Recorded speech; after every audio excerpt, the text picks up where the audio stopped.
Greetings, everyone. Welcome to Artcasters number 277. We've got a first-time guest, which we'll get to in a minute. If you're familiar with the Comics with Chris YouTube channel, he is the host of that channel, and that's something I've been following for a little while, so happy to finally have him on the channel. But first, we're going to do what we always do and introduce ourselves and promote anything that we got going on. So I'm Scott. You're on my channel, so maybe you know who I am, unless maybe you're coming over from somebody that Chris sent over and you're not familiar with me.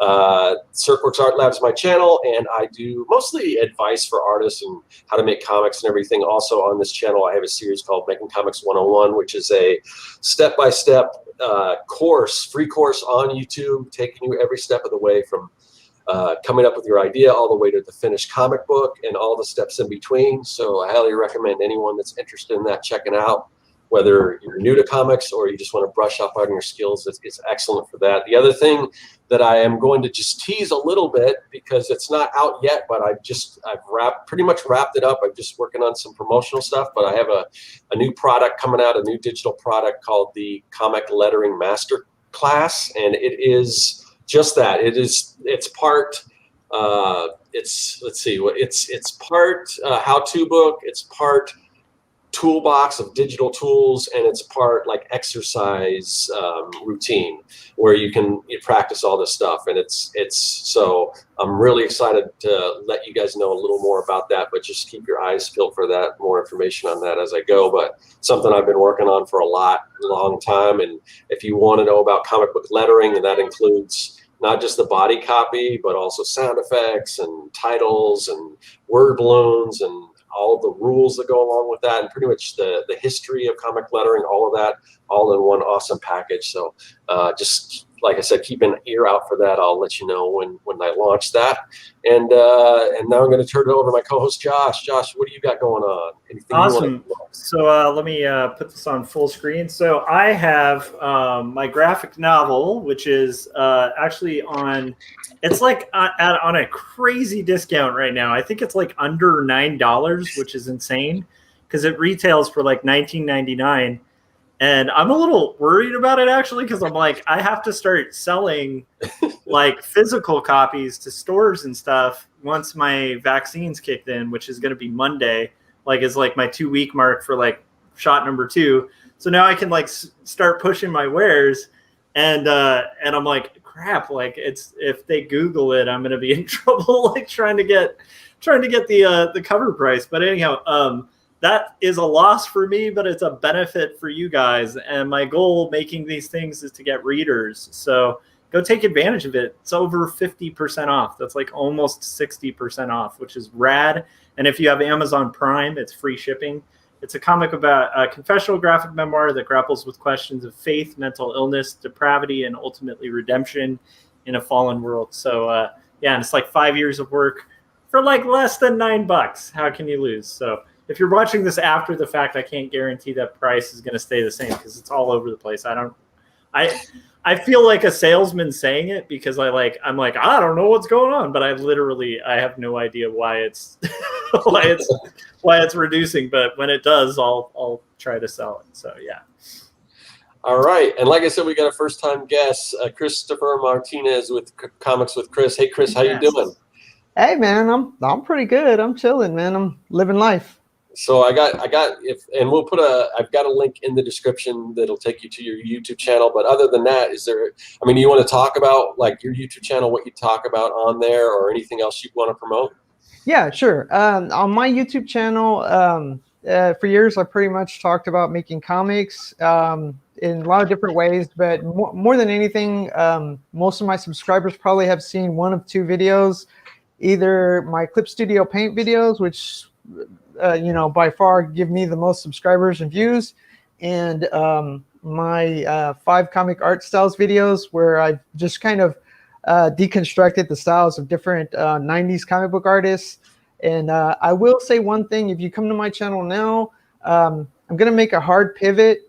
And if you look at my banner and everything now, it's going to say manhwa, and we'll get into that as far as the it's going to say manhwa and manga art, things like that. So it's going to be, I may even lose subscribers because of the way I'm changing it, but my whole art style is going to shift a little bit, really hardcore. And I'm actually announcing this right here, not even on my own channel. So that's kind of a, I don't know, maybe your viewers might like that or something.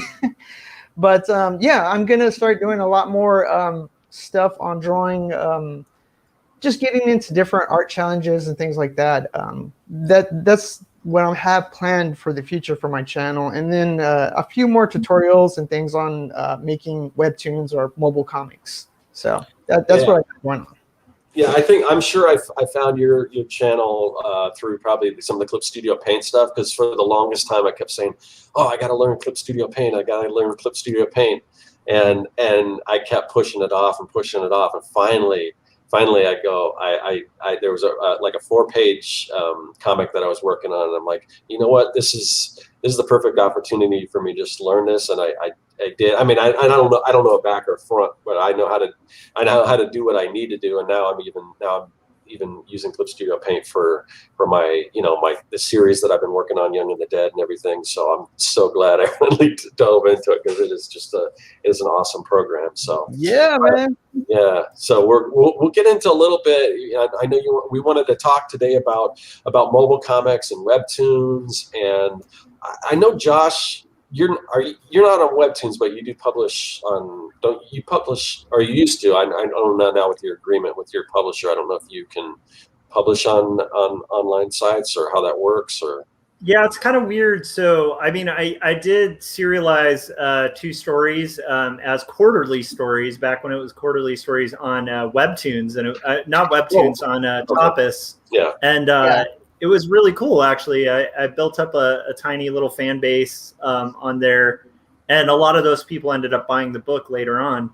The downside, like, there's a positive side to like having a literary agent, which is like they have access to like editors and like people at like big publication houses. So like that's cool.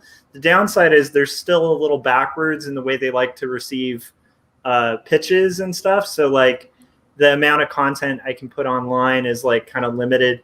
I'm going to kind of test it and see with my with Marcosia if they're okay with like.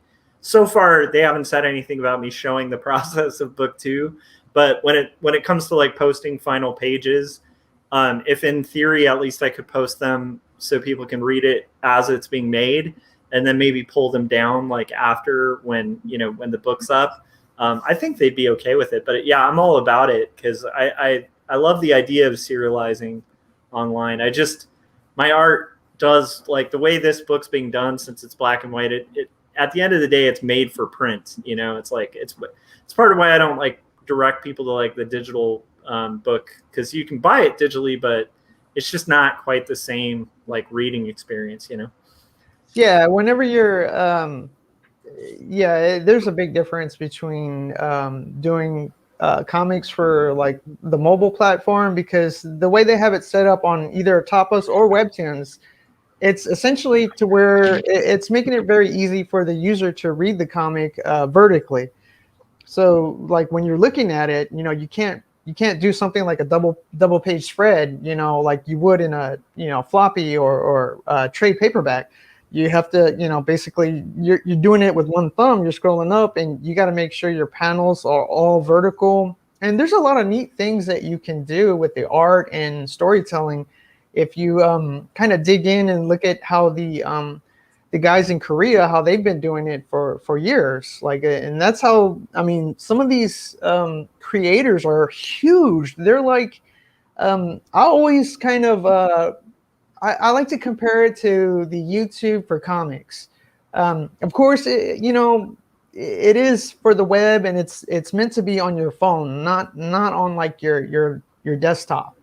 So like, I feel like there's so much opportunity, and it's like you can once you obtain a certain amount of followers, you can then monetize on the platforms, both on Tapas and on Webtoons, and it's like you can get a massive following. And some of these guys have gone on to have their own cartoons on Crunchyroll. Like one of them's called Tower of God.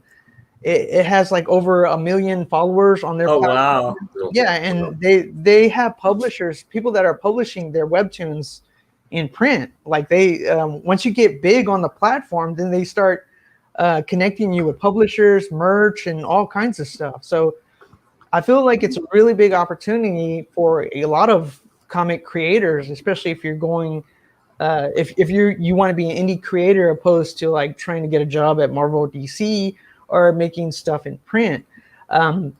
I think the only thing is though is that you have to get used to the format, to making the art in the vertical format. And you know, if you go to my YouTube channel, I got Clip Studio Paint tutorials, and they have webtoon. I can teach you how to use it. Webtoons in there, they have the vertical. What I want to say, the vertical file type, the exact height that you need it, and you can just, you know, you open up, hit new file, and you have the whole a very long file that you can draw on, and then, you know, create layers like any other platform. But for the most part, you know, it's a really, I think this is going to be like the future of comics. Like I feel like you can reach a larger audience. You can reach the age range between like 17 and like 25. And right now, I mean, let's be real. The people that are buying like floppies and trade paperbacks, I mean, they're like at most maybe 35 and up, the age range. And yeah, you know, it's, I mean, they're the ones that are, we grew up like myself. I mean, we grew up going to the comic book store and pulling something off the spinner rack, which, you know, I mean, don't get me wrong, that's still cool, and I still actually like them. But now I'm like, when I want to read something, you can get it for free on Webtoons, and I'm sitting there laying in my bed just scrolling, you know, through these comics. There's a whole bunch of really cool ones if you really kind of dig in there and look at it. Yeah, that's really well put. For me, the thing I like about comics is there's so many different routes you can go, and one of the things I always tell people is that, like for me, and like Josh said too, I'm a print guy, but you don't want to limit yourself to just the things that you like, because I mean, if you can find, and especially if you can find a way to format your book in a way that works well for both web and for, or you know, both mobile and for print, then why not have the best of both worlds and reach a broader audience with that? I mean, and I didn't really have the foresight when I started, and I've toyed around with going mobile and putting my stuff out as a web comic before, and it's not anything that I'm opposed to. I just haven't got around to it. The closest I've done is just, but like you said, even with the format, Chris, is that just doing a PDF of my book, noticing how different that PDF looks when you've got the full page, and oh, that's pretty cool. And then you go to the spread and it gets real small because you're fitting the whole thing in. It's like, yeah. So, but if you can find a way to do that, and I mean, there's so many, and they used to do this all the time, even with print, with newspaper strips, because that's where the 4-panel strip came from, because they could take those 4 panels and they could either stretch them out, you know, 4 in a row, or they could stack them one on top of each other, just depending on what the format of the particular paper was. So it's very versatile, and especially with like Instagram with those square images, where you can, you know, you can go kind of do it as a carousel, or you could probably, if you could find a way to stack that and do more of a vertical, like infinite canvas, it's really something that from the onset that you should maybe think about planning things out. Now, obviously there's limitations because there's so many things, and I know Josh, one of the things Josh likes to do, and you can speak on this yourself, Josh, but is to really do things that you can't do in other mediums, and some of those, maybe they don't work so well for mobile, but maybe they can. Maybe there's a way you can do both. So, but don't limit yourself to, oh, this is what I like, so everyone else kind of likes that too. Yeah. Yeah. And also consider your audience. You know, it's like what I'm doing is like black and white auto-bio comics, you know, and it's like, but if I were aiming for like a more all ages market or something like that, like why wouldn't you be serializing that online? Like, the majority of all ages print books, like they want full color anyway. So full color's probably your best bet for like, you know, an indie comic online. And like you can format it in a way that like could both be put together as a page later on, but also like really flow well with like a phone and stuff. I think think Chris was dead on in the sense of like, you know, if you're trying to reach like a broader audience, like you first off want to know your audience, right? Yeah. But then second off, like, I mean, it's this massive opportunity, and definitely, especially with like fantasy, science fiction, even slice of life. But if you're going slice of life, you probably want to, if you're going for marketability, you probably want to make it like a little bit younger of an audience kind of slice of life. And yeah, I think that's a perfect format. Why not do both? I like that idea. I have a friend. Well, we had Nathan on too earlier, and like a couple episodes ago, and he formats his comics so that they can be broken down into Instagram stories, and then from that also formatted. But he's doing them at a high enough resolution to where if he wants to print a collection later on, like he's set. You know. Yeah.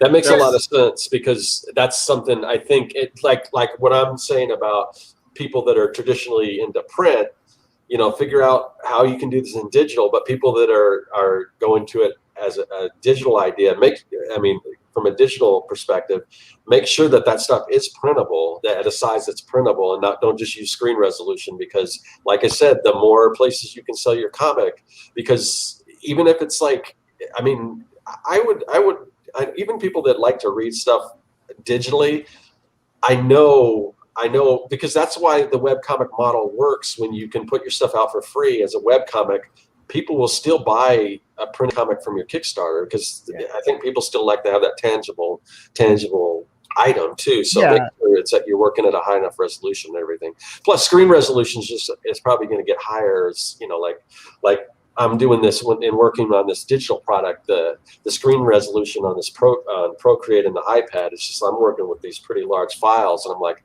wow, that's pretty intense for what I'm used to designing when I'm doing digital. Yeah, I definitely think things are going to get better. And I'd like to also add that as far as you know, making money with comics, this is one of the most attractive things to me that I've done I've done a little bit of research.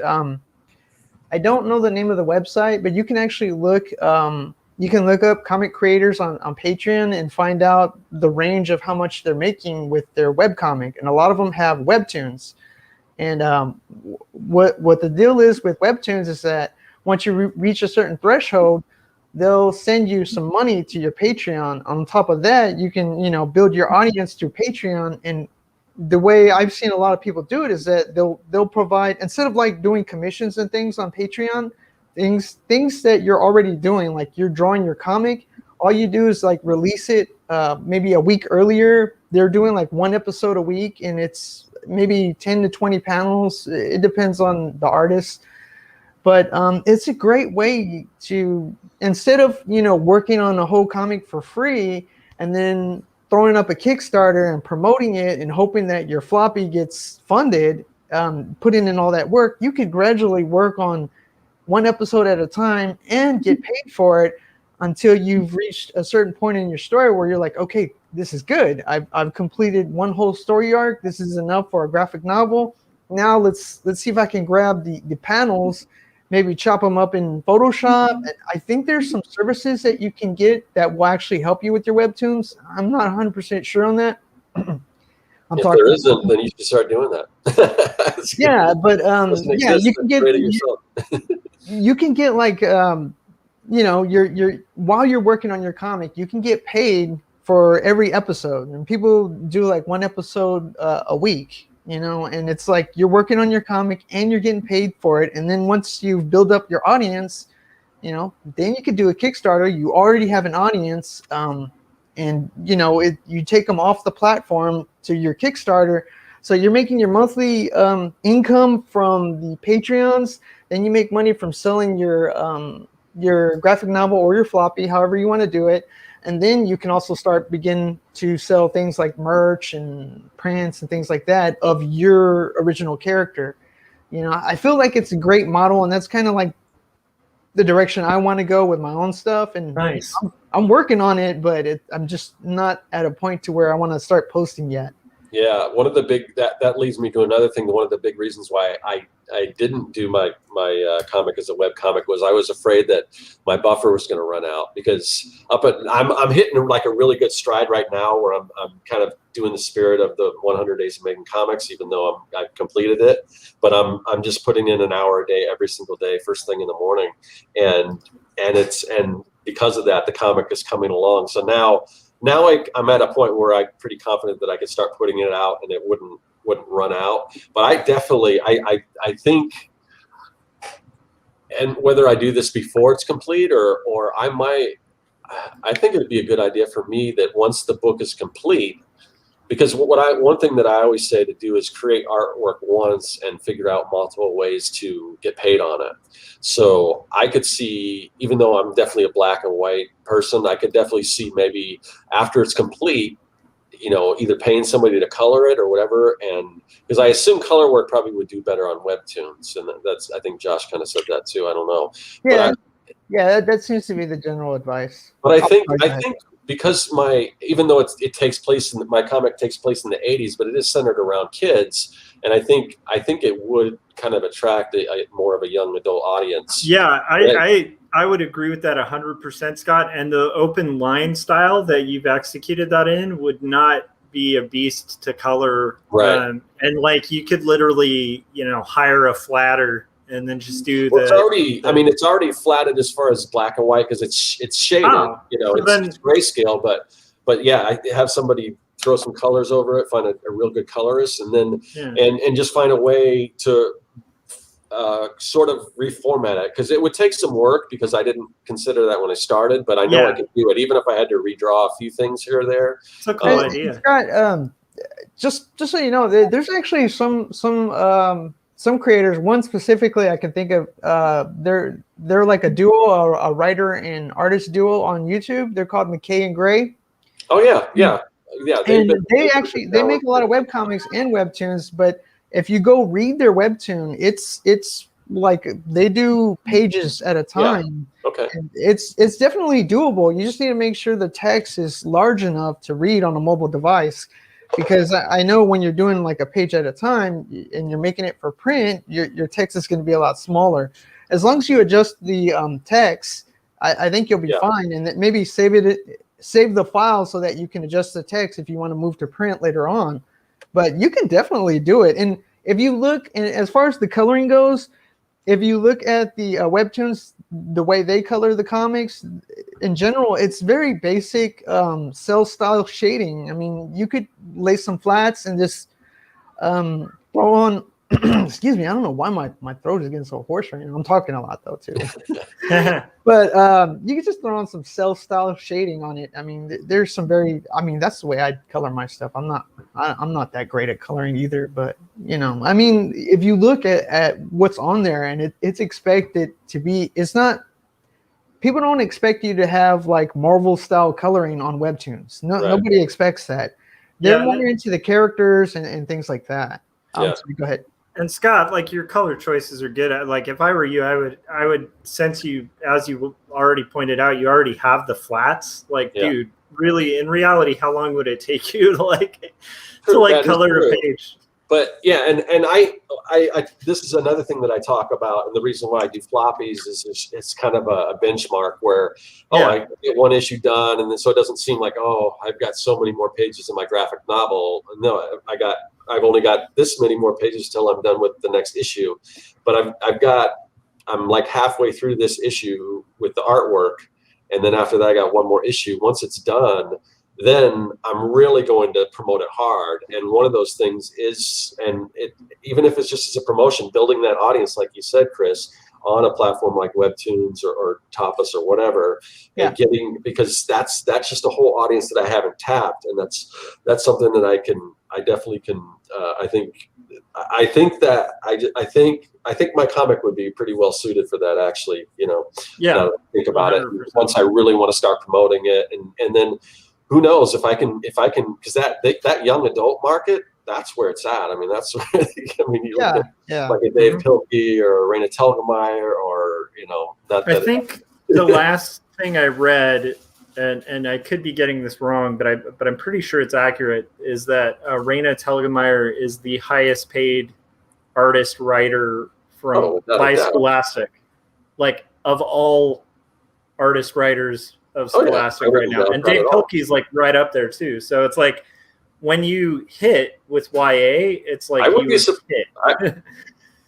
be surprised if Dave Pilkey. He's just got way more books, but I would be kind of surprised that Raina sells more than Dave Pilkey. But she does. Yeah. Okay. Yeah. Smile, I think, is like insane. Like the sales numbers. I've got it. Yeah. Yeah, you could definitely do well, Scott, with the young adult audience. I mean, I've seen your artwork for Young and the Dead, right? Is that that's the name of it, right? Yeah. How many times have you finished 100 Days of Making Comics, man? You're like a pro, dude. You've done like 500 days of making comics. Yeah, I just did. I just wrapped up my fourth time. Fourth time. Okay, that's 400 days of making comics. Yeah. Man. But Josh, you're probably like what, 5 years? So you've got like, what, thousands of days of making comics? I kind of joke. Like I think actually the framework for those of us doing the hundreds sometimes needs to change. Like for people just getting into it, it's good to do the hundreds. But I think like for people who've done it a couple times, it might be better to sort of reframe it in your mind as 365 days. Because that's just the reality of like comics. It's like if you're going to do this and you seriously want to put out some books, like you got to do it daily.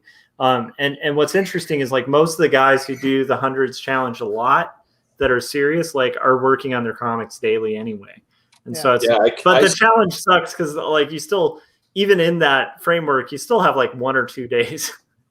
Like maybe one day on the weekend where you're just like, I can't touch it, whereas when you're on the hundreds, it's like, there's no excuses, Oh yeah, man. I've attempted it like 10 times and I'm like, but to be fair, I did have some health issues. Let's just say that while I was attempting it, I didn't know my health issues. I mean, okay, well, the C word.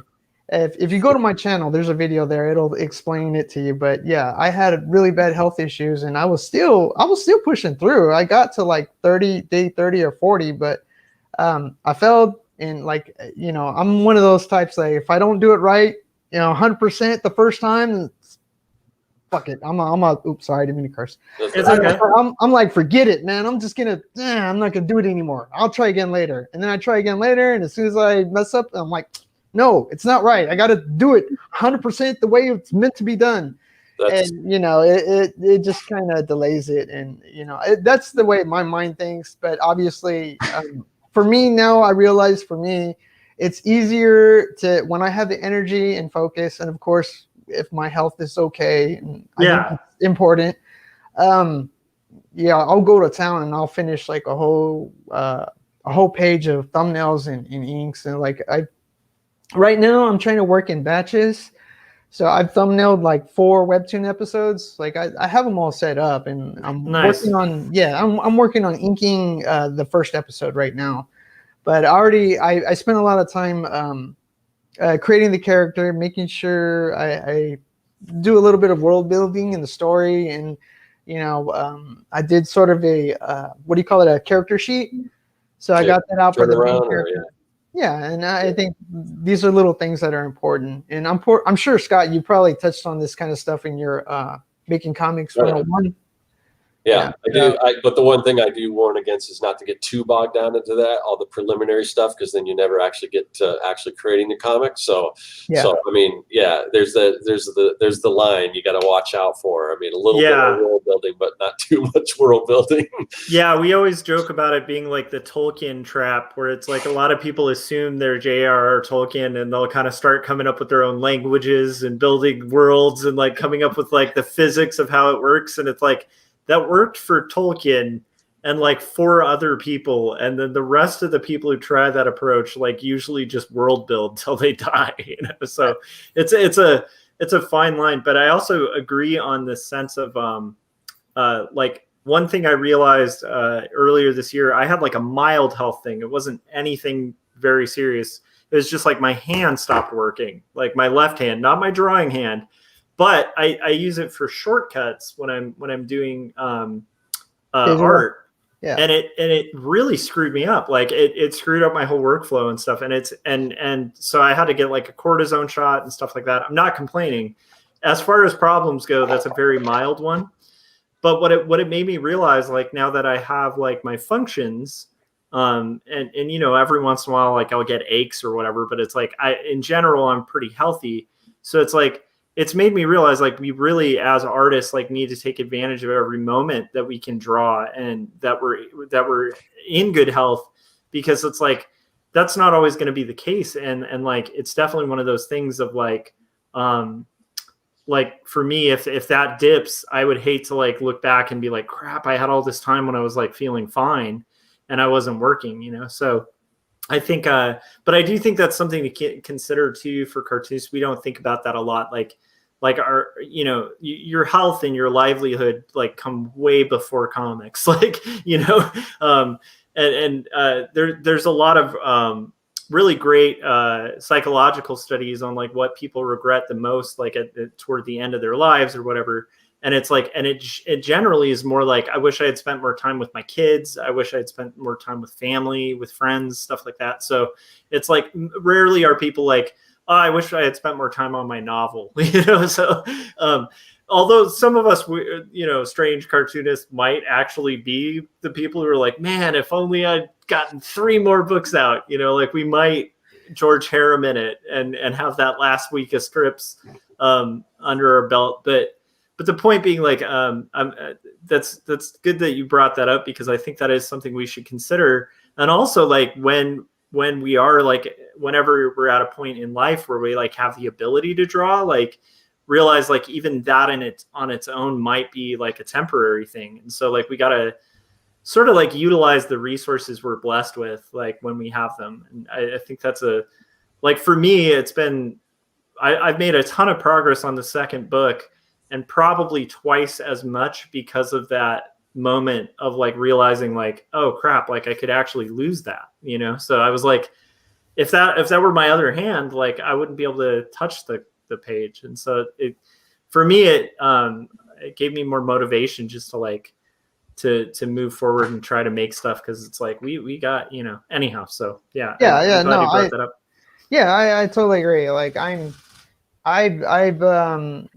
you know, reflecting on everything that I've dealt with the past year, you know, going through chemotherapy, and then thinking about like, damn, I never created the comic that I wanted to create. I never told my story. It's all there. I just didn't really push forward on it. And I feel like I had valid reasons, obviously. Of course. Yeah. I mean, that's a very valid reason, dude. Yeah. But I don't know. So Chris, now that you're in remission and everything, and Mhm. and having gone through that, does that give you like a renewed viewpoint on all that, and really wanting to like, now I really want to do this now that I've got the time, and now that I'm, you know, lucky enough that you know I'm still going to be around long enough to do this thing? Oh yeah, absolutely, 100%. Like as soon as I started feeling good enough, like my computer busted on me, like it wouldn't start. I scrounged up some money, and I got new Windows 10. I got a cheap ass graphics card. And I lost my stylus. I found the stylus. I lost all my login to my Google account to where I had my story written. So I went and found that. Then I rewrote the story. And like, I've been like, ever since I went into remission, I've been on a path to like, you know, like I'm going to make this comic. This comic is going to be done. It's going to start with webtoons. I have everything planned out in my head, exactly how I'm going to do it, how I'm going to fund it, how I'm going to fund myself, and how I'm going to make a living as a comic book artist. It just takes time and effort. And, you know, whenever I have the occasional bad day, but it's nowhere near obviously like it was before. And like I have a little bit of aches and pains every now and then, but Tylenol works, so it's fine. It's not too big of a deal. But for the most part, yeah, I mean, going through the experience I have, going into remission, it made me think about a lot of things, and how time is precious, and how, like, you know, we need to really appreciate the opportunities and things that we have, even though sometimes you may not have a lot in your life. You may not be the best artist, or you may not have the best tools, but you can always work with what you got and just keep moving forward. Don't give up on, things that you want to do in life, especially if it's something creative, I think.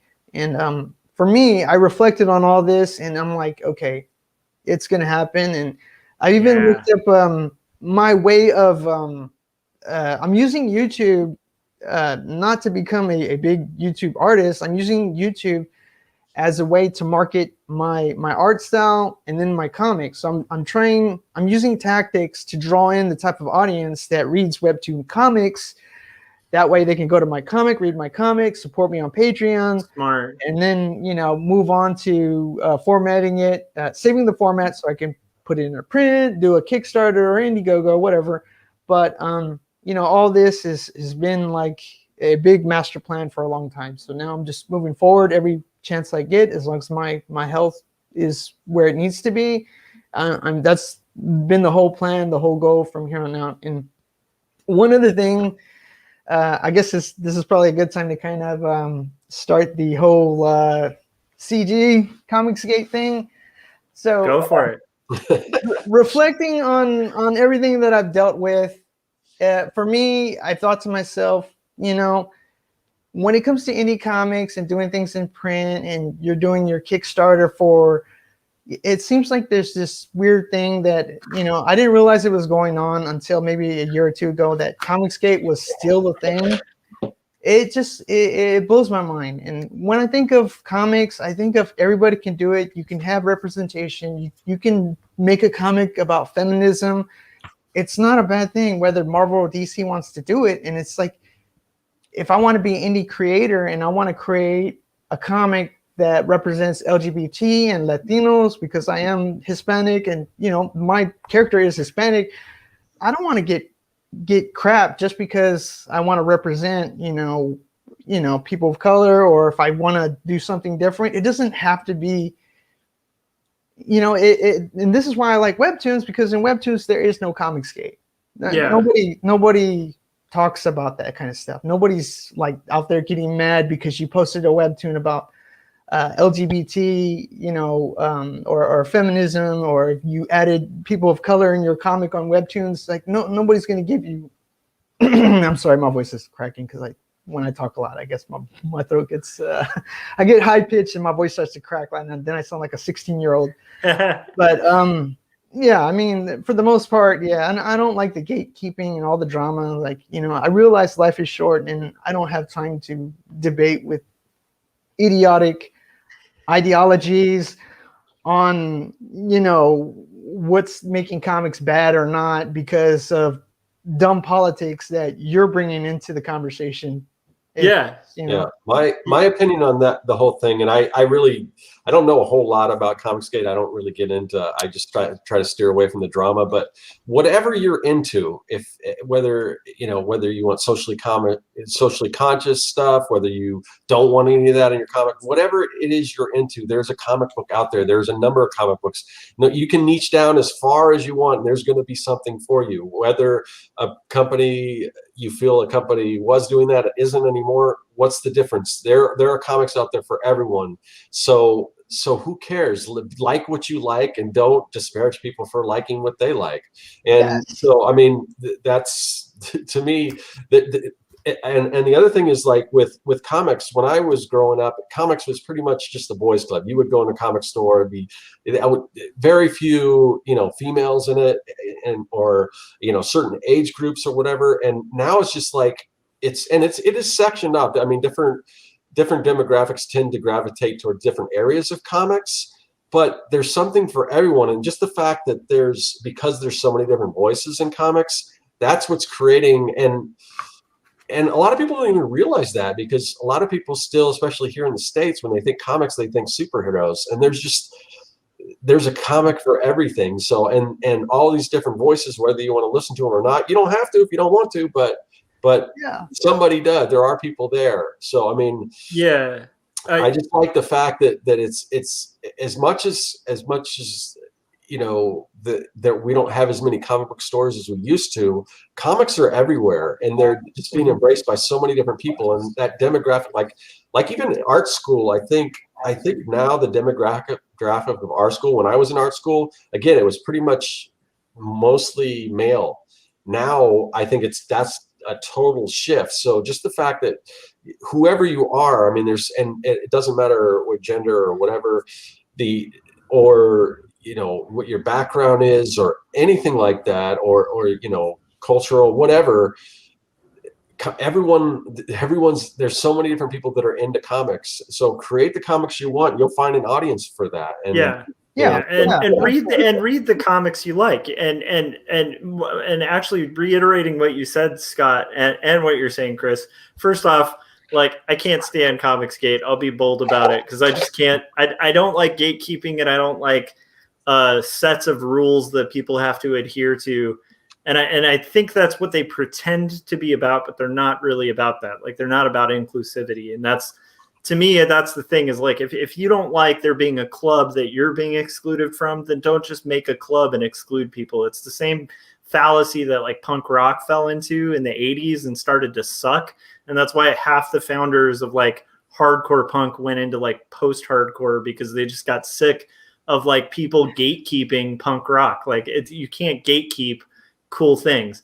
And indie comics should be the last thing in the world to be gatekept, because it's just, first off, like Scott's right about it, like growing, and that there's more people. We don't want to go back to like what Comic-Con was like my first time going. My first time going to Comic-Con, it was like guys my age now wearing sweatpants, just like perusing through long boxes, and most of them looked like comic book guy. And then there were kids my age, mostly like white men, like or white kids, like in 7th grade, like junior high kids, like, and that was it. And it was all men. And it like, let's not go back to that. That's not much of an audience. Like, it's way cooler to go to Comic-Con now. And like, if you're a young guy, you could actually get a date. Like, there's so much more opportunity for everyone. There's like comics that actually speak to women, like that aren't just like all the female characters in it aren't just some tool for the male character. Like, that's awesome. Like, if I had a little girl and she now has like superhero comics where it's like awesome, like butt kicking women, like that's amazing. That's great. That's like, I don't want that to go away. But the key thing is, like, on indie comics of all things should not be gatekeeping, because indie comics are not big enough to do that. Like, we need to unite and actually like sell comics and get people into it. And like, you don't see stupid fights like this happening with novels. You just don't. You don't see Novelgate. You don't see like, and why is that? Because there's books by Republicans, there's books by Democrats, there's books all over the place. There's history, there's like LGBT, there's everything in a bookstore that caters to all sorts of people. And yet, like, you don't see these stupid divisions, and these kind of divisions in a subculture are what destroy subcultures. Like, let's not do that. Indie comics are a great subculture.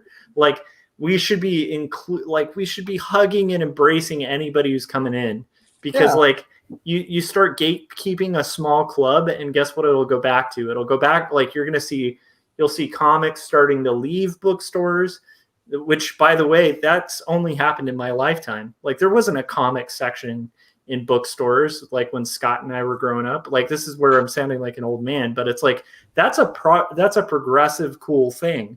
Like, let's not lose the ground we have, and let's just expand, right? Like, I don't know. It just, I'm with Chris on this, and I think I'd like to gain more ground, because the books you see in the comic books you see in the bookstore are very different than the comics you see in a comic book store. Yeah. So I would see just more people being more open to, and I'd like to see more, I can go into my local comic book store. I'm not going to find Smile in my local comic book store unless you particularly order it. I mean, they do have a young adult section and everything, but why isn't that in there, and vice versa? Why aren't we seeing, more either mainstream or more indie stuff in bookstores or wherever? I mean, we're talking about mobile. There should just be something for everyone. And bring back the spinner rack. If you don't like a certain thing, then don't read it. But why be mad that it exists for other people? Why? Let's get a hashtag. Bring back the spinner rack. We need to do that, man. Make that trending. One of these days, I'm going to. The problem is, but the problem with like all the infighting, just the stupid infighting, is like when you're fighting each other, you're losing ground. And like that to me is the stupidest part about the whole Comicsgate thing, is like you're infighting in a subculture that needs to grow, and like all that's going to do is destroy the subculture. And I'm glad to hear that happens less on webtoons. I'm sure there's drama. I'm sure there's always drama, like in any group. There's been drama in indie comics forever. You'd like, if in Portland, if I went over to like a comics meetup at some cartoonist house, they're all talking crap about some other cartoonist. Like it was weird, but it's like very high schoolish sometimes in the comics community. But point being, like, at least can we at least just unite on like loving comics and like stop the whole like, well, this comic doesn't speak to me, so I want it shut down. Like that's just stupid. Like that whole and actually as for like Latino representation, like my friend Javier Hernandez like has done a ton for that, and like finally started like the Latino comics festival in Long Beach, and and has run that for years. And it's like, but that's gained ground. Like it took a long time to get there. There really aren't enough non-white male comic creators. Like there still needs to be more. And like I think it's stupid if somebody, like, if you want to gatekeep that kind of thing, that's just a dumb thing to gatekeep, because like we need more stories, we need more diversity, and we need more readers. And it's like, it's just, at the end of the day, like I just hate the idea of like some, I don't know. It reminds me in a weird way, just like of like what destroyed the punk scene. And it's like, let's not do that in indie comics, guys. Come on. Yeah, man. I appreciate that sentiment too, man. Because like I totally feel the same way. It's like, you know, the Robbie Reyes Ghost Rider. I had no idea that character existed. That version of Ghost Rider existed. A Latino Ghost Rider. If I would have known that, I would have bought the comic, but I didn't know that. For years, it was what's his name, Johnny Blaze, I think, before he became Ghost Rider. Because you know, I still love. I'm old and I like the old comics. Yeah. But I used to pick up Ghost Rider, but it was like hard for me to find any real Latino characters that I could really latch onto. And when I went on some Facebook group one time, I remember seeing somebody showing me some. Oh yeah, there are Latino characters. They showed me some lame ass character. I don't know. He was like I don't know, some lame ass no name character that didn't have his own book. That was like I'm like, and even the images they showed me, he did not have dark brown skin. I was like, that's not a Latino. That's not Mexican, dude. Come on. And then you know, Miles Morales to me was like, that was like the bomb. I was like, oh hell yeah, finally, you know, some Latino.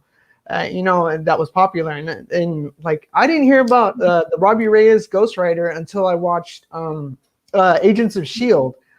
I watched it on TV, and that's when I found out. I was like, oh, did they make this for the movie? Then I looked it up, and I was like, oh, there was an actual comic. I was like, what the fuck? Why wasn't this around when I was a kid, man? I would have loved this. I would have bought this and shared it with everybody, all of my friends and family. You know, it's like, the thing that I think is real smart about the way, and there are people that don't like this, but I would do it the same way, just because it's smart business sense, is that you introduce a new character as somebody that somebody knows, whether you know, it's Sam Wilson as Captain America. Because the thing is, Steve Rogers Captain America isn't going away. He's always going to be there. He's going to come back. But if you just, well, Sam Wilson's not a good example because he was already a pretty well-known character by himself. But like, if you introduce a new character as you know, a Ghost Rider or Iron Man or somebody like that, those original characters aren't going to go away. But if you just introduce a new character that nobody's ever heard of as a minority or whatever, it might fall under the radar, where if you put him in a suit or as a character that a lot of people know, it's like, oh, who is this character? And then usually what they do is they spin that off into a seperate character and bring back the original. So if you're kind of, if you're getting too twisted about them doing that, no, in comic books, nobody dies.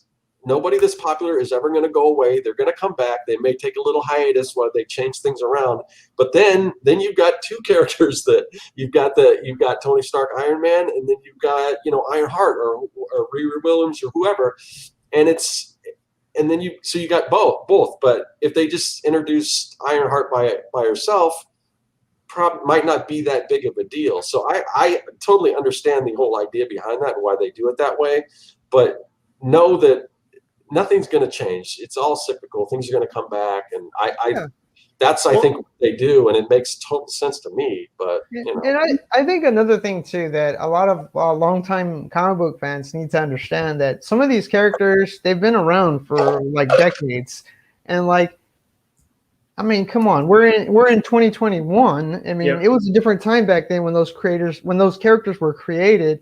And those stories meant something during that time, and all of these characters have changed a lot over the years.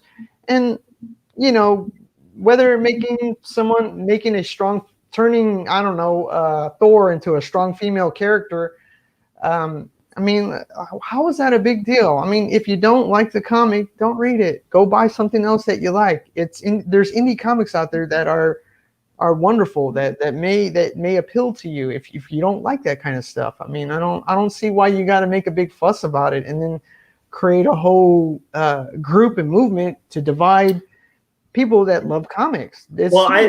I will speculate as to why they're creating it, and it's a quick cash grab, and so it's like to me, this is like and keep in mind, this is my own opinion, not Scott's or Chris's, but it's I agree. But it's like, it's a cash grab, and it's basically doing everything that it's claiming to hate. Like, it's being overtly political to sell books, which is weird because half the books they're selling have nothing to do with the politics they espouse, but they attach it to the politics and like kind of use that as the reason it's not getting off the ground, which is a great marketing tool. It's like, hey, just because I said #Comicsgate, all the publishers dropped this, so give me $500,000. And like, it works for some people. The thing that I feel bad about people who fall for it is that it's kind of a pyramid scheme that really feeds the top two founders. And if you're not on board with those top two founders who like aren't like, I did look into it because I knew like two people who kind of got sucked in. And so it's like, I watched their videos. They're not nice people. Like they're kind of baiting and like talking crap about half of the people that some of them that were their coworkers. And so it's like, so you're idolizing like these two guys, one of which like makes like a ripoff of Teenage Mutant Ninja Turtles that, that's just basically like switching two of the words. Like, okay, it's cyber, not mutant. And it's a frog, not a turtle. I did that too. I'm glad you said it, man. But like, and the art's okay. Like I've seen the art for that. And but it's nothing to like write home about. It's nothing unique. It's nothing like, and I'm not even trying to trash the story because frankly, I wasn't interested in reading it. It just seemed kind of gimmicky, but it didn't seem like it had anything. Like there was no reason for that book to get canceled for political reasons. I think it probably just didn't get off the ground because it's not that like it's. But regardless, they found a way to sell it and make $500,000. Great, good for you as a comic creator finding a hustle, but don't expect fealty and like kissing the ring from like everyone around you. Like that's and also like shutting out voices that are underrepresented, that have never had characters that speak to them. Like I can use this as an example. Like when I was a kid, I was really into comics in junior high, right? And I told you about like Comic-Con back then and stuff like that. I tried to get my sisters, I have two older sisters, and I kept trying to get them into comics. And I would loan them comics and just none of them would speak to them.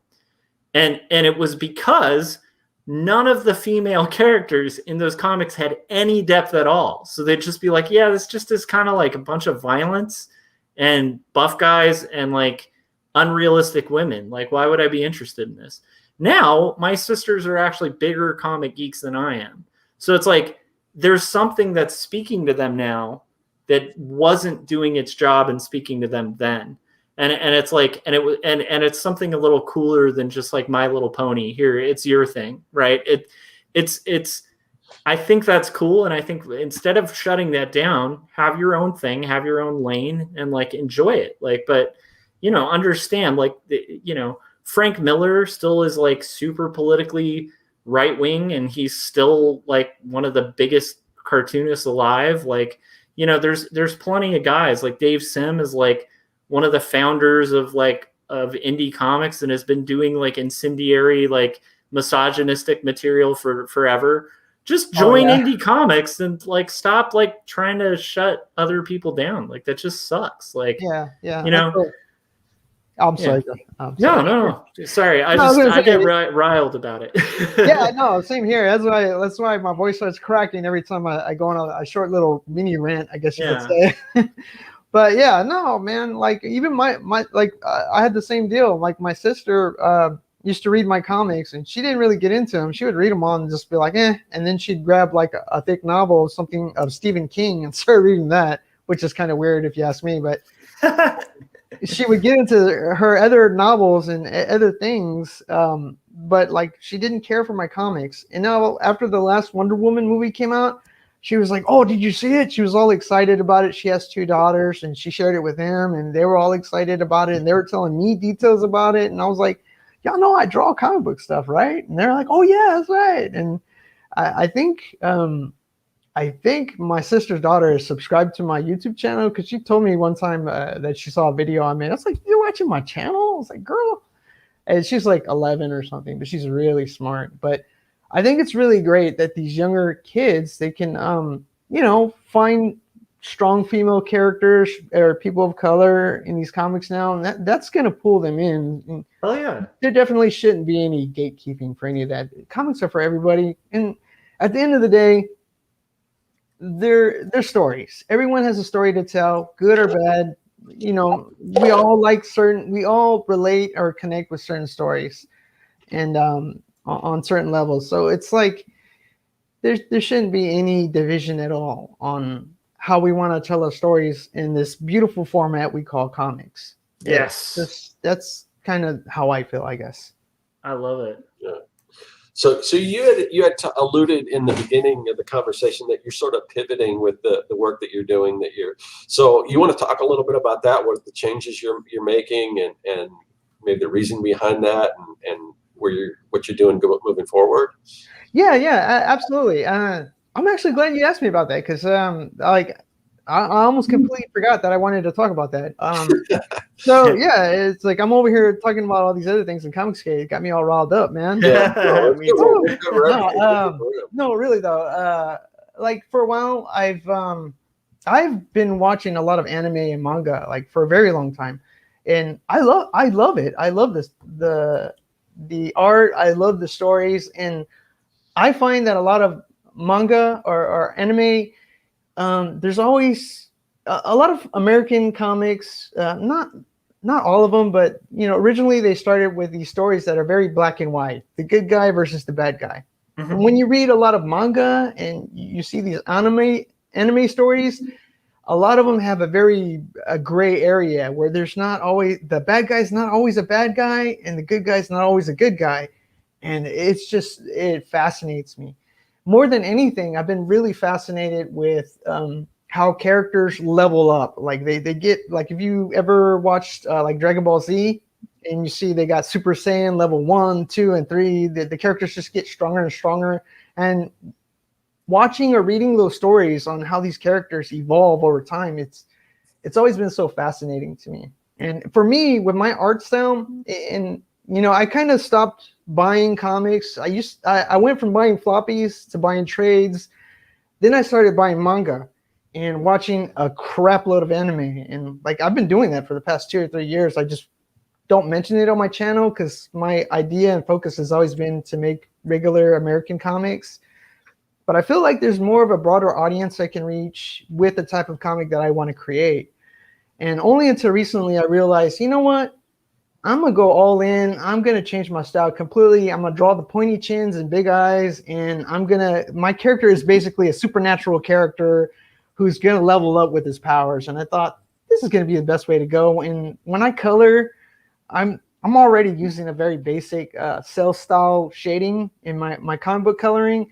So I was like, man, why am I going to stick with American comics when they have all this division and stuff going on? I can reach a broader audience, and I'm already like this style. And one thing also I'd like to add is that over the years, on occasion, I'll do a live stream. I'm like, hey, if you have a character you want me to draw, let me know and I'll draw it. Quite a few times I've been asked to draw like anime characters, like out of nowhere. It's like, my channel, everything I have is like Spider-Man, Batman, this and that on all the art that you see in my videos. Like, why are you asking me to draw Goku? And I'm like, okay. And then I'll draw Goku, and then I'll draw another character from My Hero Academia, and then I'll draw another. I'm like, okay. Apparently, my audience likes. There's a crossover somewhere where some of my audience on my channel, and I found this out in my live streams. A lot of them like anime or manga. I've been asked on more than one occasion to draw this kind of stuff, and I'm like, maybe my style just kind of reflects that, and I never really knew that. So, over the past like maybe 2 weeks, I realized, you know what?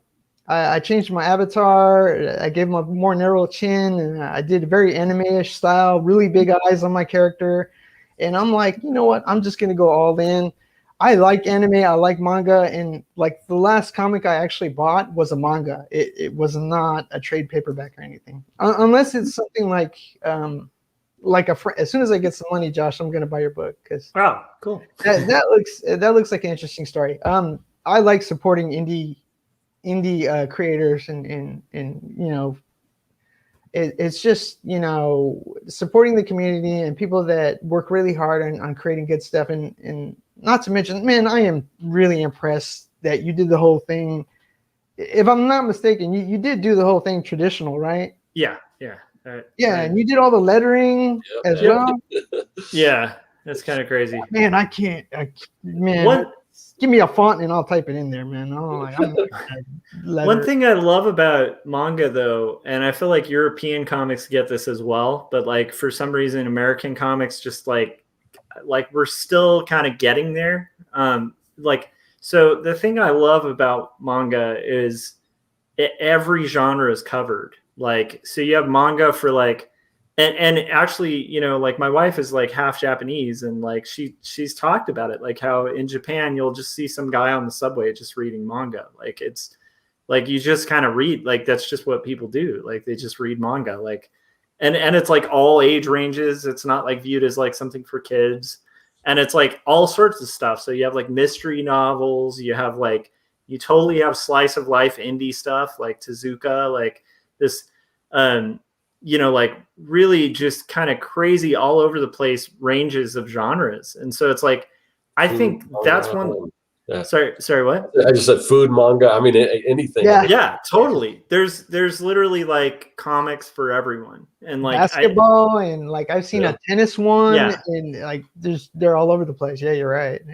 Yeah, and I mean, and what's funny too is like manga artists. Like I read A Drifting Life. I think it was by Tezuka, and it's like this guy who created this whole section of manga, like a whole movement in manga, and writing in his old age, and how he's frustrated with a lot of what people want to read in manga, because it's like very similar. Where in Japan, like a lot of manga artists are just like, I have to draw another like power up battle, right? Like, but the point being, like, they have like a better grasp of like, I think like the wealth of what comics can do. And I feel like, in France, they've been doing that forever too, where it's just like, there's comics for everybody. You go on like a subway and there's an ad for a comic, like, but for some reason in the US, we get stuck in this like one style of comic. And I am glad to see that starting to splinter a little bit and like break up, and like you are starting to see a divergence in styles. It's been pretty cool, and I think that's partially because of Image, but it's just and like how they kind of broadened out stylistically in the last like 10 years. They're just, the cool thing about what Image is putting out is like when I go to a comic book store now, it's just like all over the place, like with what the styles you're seeing on the shelf. And I think that's hugely due to them.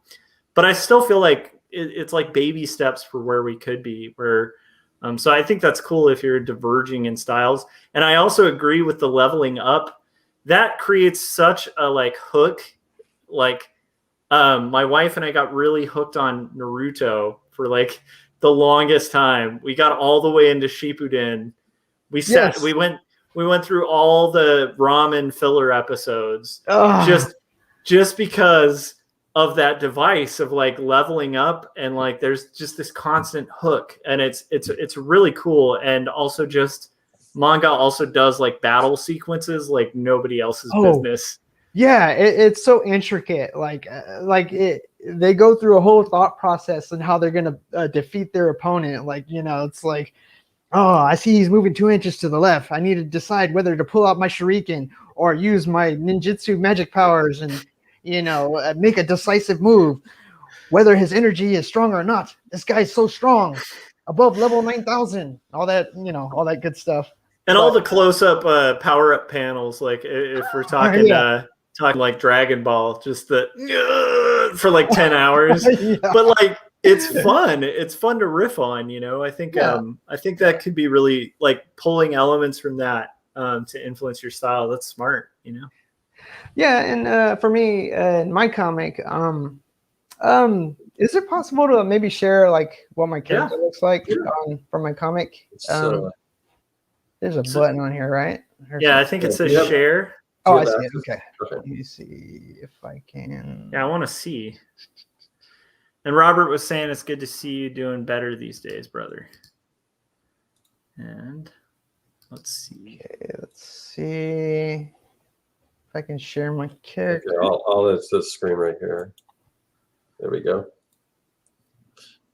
So that's my OC. I call him Ghost. And well, let me get the color version of him. This is probably a lot better to look at. So basically, he's of course, like I was talking about earlier, I made a Hispanic character, and he's got some supernatural powers, and he has a cursed sword that the type of Aztec warriors used to use. Let me see if I can find the sword. Oh, here goes the sword. So these are the types of swords they used a long time ago. And so I got a little creative with it. Of course, I mean, it's not realistic. I mean, you obviously couldn't hold a sword like that realistically. But he's going to have these cursed weapons, and he's going to level up, and like my character's going to have like really cool, like interesting powers. I made him a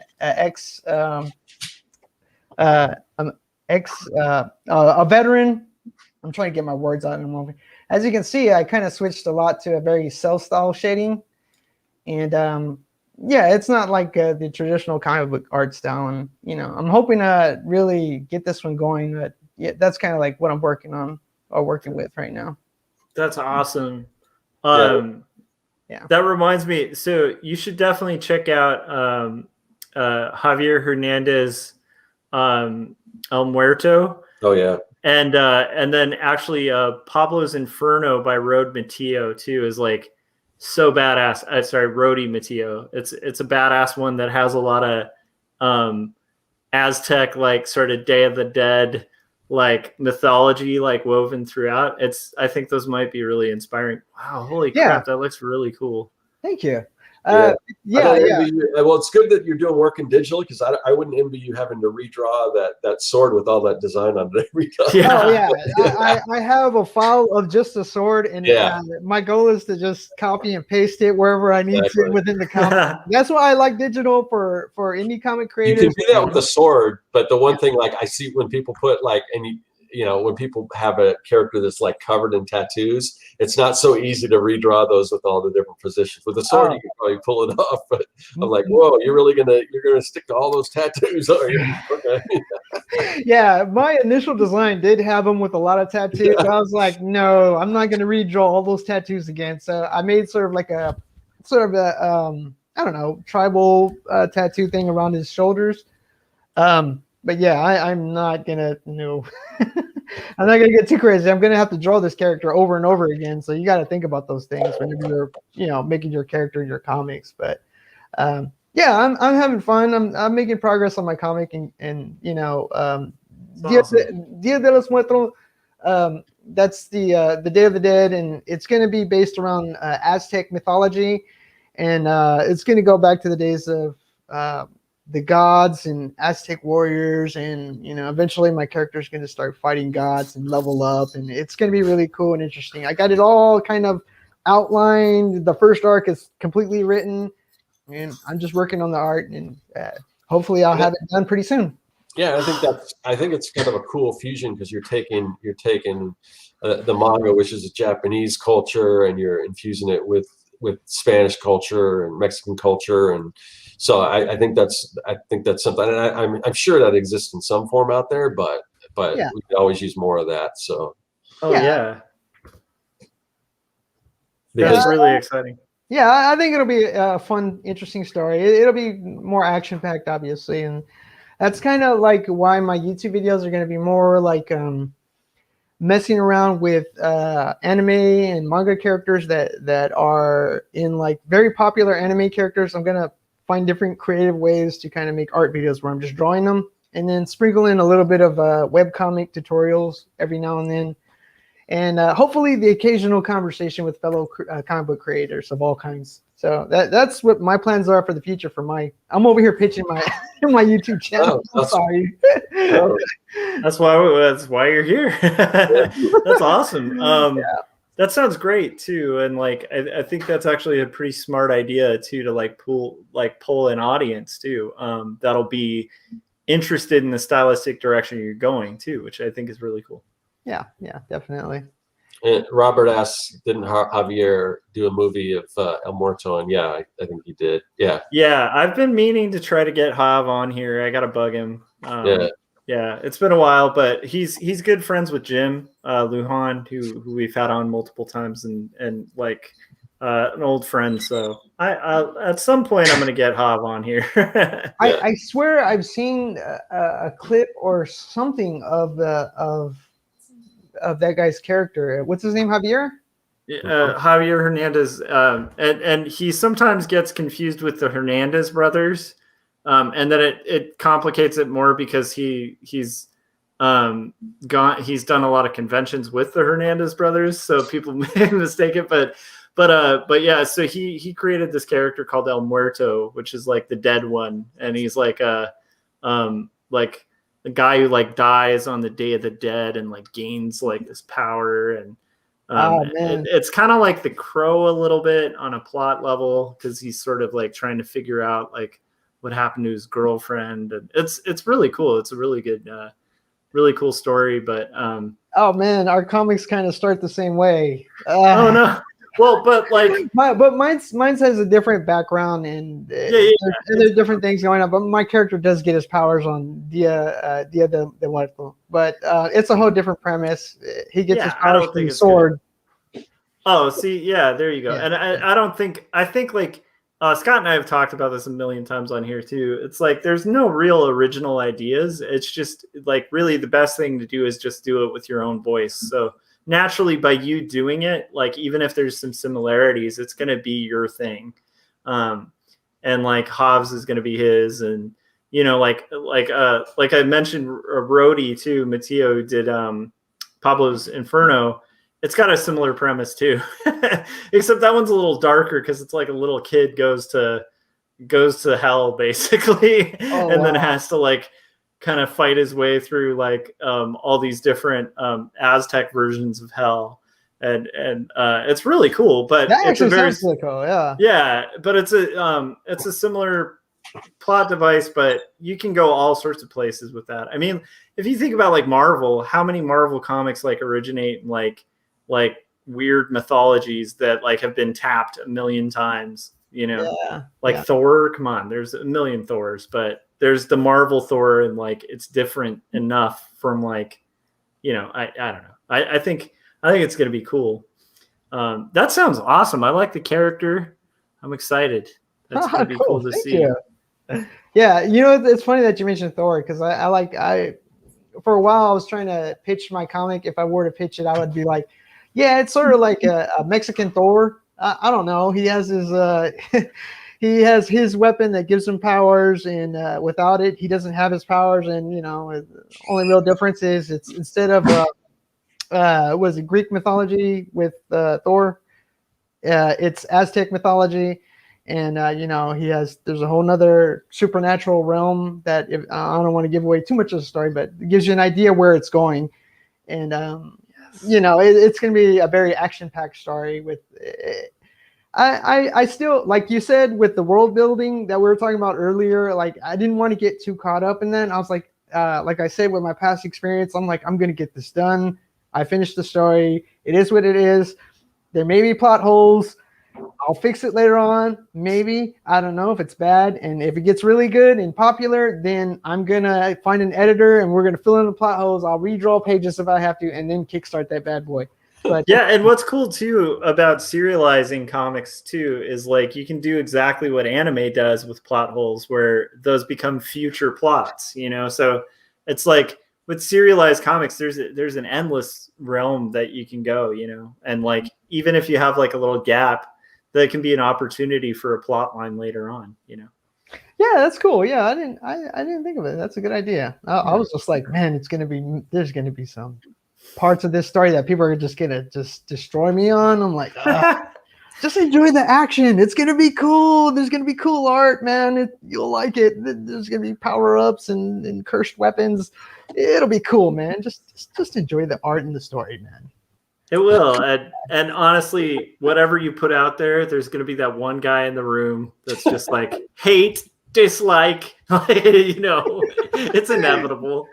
Yeah. I would expect that. Whenever anyone grows online in any platform or format, there's always haters, especially if you get really big. So it's a thing, Yeah, sometimes it's unavoidable. I mean, I always worry about plot holes and things like that in my book, and I try to be diligent, but you never foresee everything. I mean, it's like there's that YouTube channel, everything wrong with this movie, and it doesn't matter how good the movie is, you can find things wrong with it. So, I mean, if you look hard enough, you're going to find something wrong with it. So I wouldn't worry too much about it. Glad. Yeah, you guys make me feel a lot better about it. I'm like, man, okay, I don't feel too bad. Yeah. Love it. Oh man, yeah. Good stuff. Yeah, it's also about, you set up your kind of your own rules, and as long as you can have it can be as fantastic as you want or as crazy as you want, as long as you establish that in the beginning, just so people know what it's all about. I think you run into problems when you don't establish that, oh yeah, this is going to get a little crazy or whatever, when you just kind of break your own rules. But if you set it up in the beginning that, yeah, this is just a no holds barred, crazy, fun, action-packed adventure, then people aren't going to worry too much about plot holes and things like that. Yeah. Basically, for anyone watching right now or later on, if you want to know a little bit more about the story, at least I'll pitch to you the first arc of the comic. If you follow me on my channel, this is where the story is going to go. It's going to be basically the first arc of my comic, which I'm almost done. Well, I'm working on finishing all the thumbnails, not almost done. It's basically going to be my character battling the cartel. And there's going to be a lot more to it, but he's going to be battling the Mexican cartel. It'll be fun, action-packed, and I'll leave it at that. It's awesome. Awesome. Yeah. Awesome. So we're getting close to the hour and a half. So let's. What do you say if there's anything else we haven't that you wanted to talk about, Chris, that we didn't cover, let us know now, and then otherwise we'll just start wrapping things up. No, I think I'm pretty good, man. I do want to say one thing. I really appreciate you guys having me on and hanging out with me, or allowing me to hang out with you and your audience. I really do appreciate that. And I've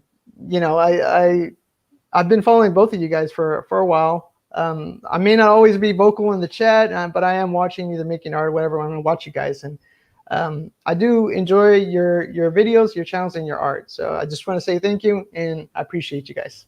Cool. Yeah, likewise. Like I said, you've been on my radar for a long time, and I've seen a number of your videos and everything, and it's good to finally actually get to meet you other than just chatting, get to have you on the show. And yeah, I mean, it's I think you brought a lot to the table, and some areas that myself personally, like just the fact that I had that revelation that, when I get my book done, I think I really do want to color it, and I want to run it as a webcomic and everything. And that was something that I really wasn't considering before, and just opened me up to that possibility. I think it's always good to have fresh and new voices on here and everything. So thank you for that, Chris. And yeah, you've made me, like, once I'm done with however many years it's going to take to get the second book done. Once I'm done with this, it makes me really want to do something fun and action-packed for like the next comic, because I've been in the autobio writing about depression game for so long that I'm kind of excited about like the opportunity of like that kind of thing. Because I was just, even when you were talking about manga, I was just like visualizing these cool like zip line action panels and was like, oh man, that sounds fun. Yeah, they're fun to draw. I love messing around with the speed lines and action lines. I love that stuff, man. I love it. All right, so Josh, why don't we start on our way to close this out? Yes. If you guys want comics that are not for kids and are like deal with issues of questions of faith, mental illness, depravity, and ultimately redemption in a fallen world, go pick up this book. It's 122 pages. It's out from Marcosia Enterprises, and it's on sale right now on Amazon. You can also, if you don't want to get it through Amazon, although that's where I would gear people because it's like over half off there. But if not, you can get it on pretty much any online book retailer, and you can also ask your local indie friendly comic shop to order it. It's available through Ingram. So yeah. Awesome. And Chris, why don't you tell everyone where they can find you? I mean, you talked a little bit about the book, but maybe is there like a marker or something waiting on where you can like subscribe to it already or anything on Webtoons? Or not yet. I would basically say you can follow me on social media everywhere. I'm even on TikTok because that's the age range for the people that would probably that I'm thinking that like Webtoons. So I'm on TikTok, I'm on Twitter, I'm on Instagram, and more often than not, I'll be on YouTube. And everywhere you can find me, Comics with Chris. Very easy to find me. You can type it in a Google search, Comics with Chris, and you can follow along as I'll let you know once the very first episode of the comic is created, then you get to read it absolutely for free. It'll be on Webtoons. But I'll also probably be posting on Tapas as well, just put my comic everywhere so as many people get to see it. So Comics with Chris, mainly on YouTube. So subscribe to me there, and I'll share with you some really cool art and stories. It's cool that you've got that handle on all your social media, because there's no other Chris that came along and tried to take that out from under you. So awesome. I got lucky with that, man. Yeah. I mean, my website's comicswithchris.net. Like no one has that. Like, awesome. Man, I got lucky with that. Awesome. All right. So you can find my stuff at circworks.com. I've got a bunch of digital products to help you create comics. Like I said, I've got a new one that's going to be coming out. Keep an ear out for that. It will be the comic lettering masterclass. I also have a course on this YouTube channel called Making Comics 101. There's a whole playlist. It's about 70 episodes. You don't have to watch them all. You can just pick and choose which particular thing you want, or if you really want to dive deep into the art of making comics, start with the first episode and just continue on at your leisure. And seriously, I cover just about everything there is to making comics. I can guarantee you, and no one has challenged me on this yet, but I can guarantee you that it's the most comprehensive course on making comics, at least on YouTube. So prove me wrong. Other than that, this show that we do right here, we do this every single week. This week it's on my channel. Next week it'll be on Josh's channel. We kind of switch back and forth. We always have a different guest. Typically it's on Thursday nights, but that can change too. But if you want to know exactly when we're going to be on, who the guest is, all that stuff, whose channel, the easiest way to find that out is to join our mailing list. We don't spam you or anything like that. I just saw Sticky Art. We got to have him on the show too. He's got an awesome channel. Hey, Sticky. Yeah. So anyway, I got distracted. So yeah, so we do this show, like I said, always different guests, all this different stuff. But there is a link in the description to this channel. To this, there's a link in the description to where you can join our newsletter, and you will always be in the know, because YouTube doesn't always notify us or anything. Notify you guys, so definitely check that out. And also, I wanted to thank everyone in the chat. And sorry we didn't get to everyone, but they're pretty lively in there, and it continues to go. So thank you, and we'll see all you guys next week. And keep. Oh wow, sorry. Yeah. Oh yeah. Anyway, so we'll see you guys next week, and with whoever that guest is going to be. Like I said, join the mail list, and you will find out before anyone else. And that's all we had to say today. We'll see you guys later.